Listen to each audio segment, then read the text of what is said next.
Good morning student. Class 9th काव्यखंड के पहले पाठ दूसरे शीर्षक शबद का दूसरा पद।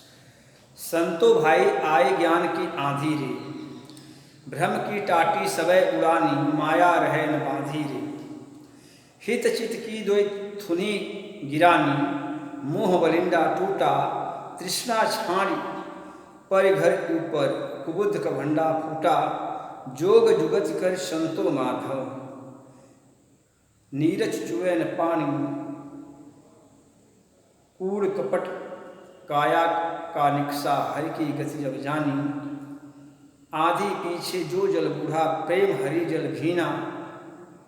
कहें कबीर भवन के प्रगटे, उदित भया तम क्षीणा।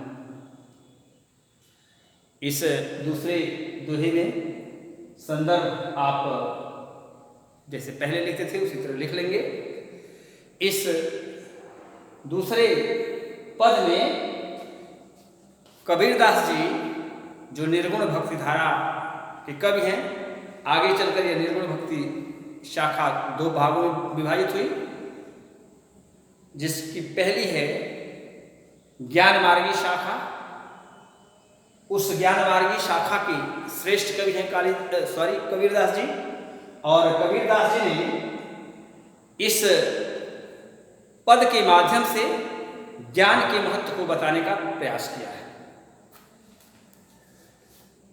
कठिन शब्दों को जान लें। संतो भाई आए ज्ञान की आंधी रे, भ्रम का अर्थ है संदेह की टाटी सबे उड़ानी, माया रहे न बांधी रे।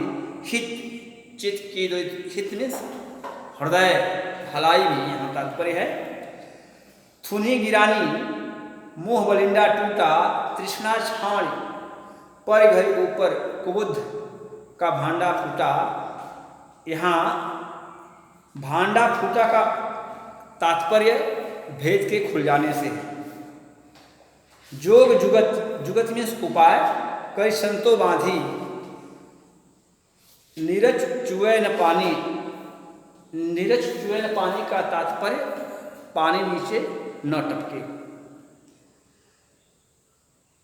कूड़ कपट, कूड़ कपट का अर्थ गंदगी से है। काया में शरीर का, निक्सा में निकल गया। हरि में प्रभु ईश्वर परमात्मा की गति जब जानी, जानी का मतलब जानी, जानने से है। आधी पीछे जो जल बूढ़ा, बूढ़ा का मतलब जो जल पड़ा या गिरा। प्रेम हरि जल भीना, भीना मीन्स भीग गया। कहे कबीर भवन के प्रगटे, भवन मीन्स भान, सूर्य, उदित मीन्स उगना, भयात्म क्षीणा, तम मीन्स अंधकार, क्षीणा मीन्स क्षीण हो गया, समाप्त हो गया। इसका अर्थ देखें। संतो भाई आए ज्ञान की आंधी रे। कबीरदास जी कहते हैं कि हे संतों, ज्ञान की आंधी चल पड़ी है। भ्रम की टाटी सबे उड़ानी, माया रहे न बांधी रे। इस ज्ञान की आंधी के चलने के बाद जो भ्रम रूपी या संदेह रूपी हमारी आंखों पर टाटी पड़ी थी, वह टाटी उड़ गई और उसे माया रूप भी बांध न सकी। हित चित की दो थुनी गिरानी, मोह बलिंडा टूटा। छप्पर यानी मंडई जिसे कहते हैं कि ज्ञान रूपी आंधी, यहाँ ज्ञान की आंधी की बात की जा रही है। जबकि सामान्य रूप से भी आप देखते हैं कि जब आंधी चलती है तो आंधी के आने के बाद कितना भी ठीक ढंग से मंडई या छप्पर को व्यक्ति बांधा रहता है, लेकिन तेज आंधी उसे उड़ा ले जाती है। उसे सहारा देने वाले जो थूनी है, जिस पर वह छप्पर टिका हुआ है, वह भी उसे रोके नहीं रख पाता है। और बलिंडा का तात्पर्य वह मेन छप्पर का जो मुख्य मजबूत बल्ली या बांस है, जिसके सहारे वह छप्पर टिका रहता है, खड़ा रहता है। यहाँ पर व्यक्ति के हृदय और मन की बात को वह कह रहे हैं कि मन, हमारा जो हृदय था, हृदय और मन के बल पर यह भ्रम माया रूपी, माया का जो जाल है, इसको हम पकड़े हुए थे और ज्ञान की बात नहीं समझ पा रहे थे। तो कहता है कि जब ज्ञान रूपी आंधी चली तो सब भ्रम संदेह की टाटी उड़ गई, यहाँ तक कि उसे माया भी बांध करके न रख सकी, मोह भी न रोक सका, जो जिस पर वह खड़ी थी, जो स्वार्थवश उस छप्पर को सहारा दे रही थी, वह भी उसे न बचा सकी। तृष्णा छाड़ पर घर ऊपर, यहाँ कबीरदास जी कहते हैं कि तृष्णा की झोपड़ी